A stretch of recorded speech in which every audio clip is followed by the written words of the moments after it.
Mehmet Kamaç Necdet Takva daha da nas kil pişti ku ew jî niha bûye berbecêr partiya we û HDP jî bi hev re îtîfaqekî kirine. Gelek caran win yani nakokî di navbera we da wek partiyên siyasî encam dabûn yani ew partiyên Kurdistanî ku xwe pênaset kirine gelek siyaseta HDP çew didîtane heta carna üslûb û şêwaza wan gelek tund jî dibû rexne li HDP dikirin. Win niha li ciyekî rastin biyate di hevpeymaniya HDP'da? Belki ki yani vakit tecani zaman van hat partiyên Kurdistanî ekosel hilbijartina herêmî ittifaqekî kirine Arman cavaneyan ne Kurd ve ittifaqê da van cudatiyan hemiya ji holê rakin wekî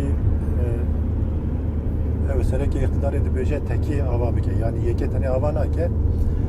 Ev ittifaqa hanê di nav xwe de cudatiyan diparêze, cudatiyan rêzê jê re digire.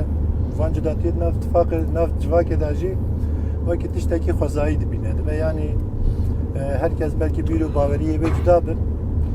Gere ev bîr û bawerî û nêrîn ser bêjim jiyanê jî herkesekî rêzekî wî heye em ji bo hemiya jî rêzdar in. Yani ne mane nayê wê mane ku ittifaq li ser bîr û baweriyan jî yekî ava dike. Van bîr û baweriyan em ê hemiya biparêzin lê em ê yekîtiyekê ji vê derê ava bikin. Bingeha vê ittifaqê eva ye. Ji bo wê belê niha jî bêjim Ez kir pirsekê bikim. Biya te winê bibin wek HDP yan HDP bibe wek we? Yani winê ji hev îstîfade bikin winê mustefîd bibin ji HDP yan? Ne em dibin wek HDP ne jî HDP dibe wek me. Ji xwe mena vê ittifaqê ew e ku her kesekî wekî xwe di nava vê ittifaqê de jî xwe bigire. Yani bingeha vê ittifaqê û ev rastiya hane ye. Yani niyeta tu partiyên ittifaqê nîne ku partiyek de biguherîne wekî xwe lê bike yan jî hemiya ji holê rake.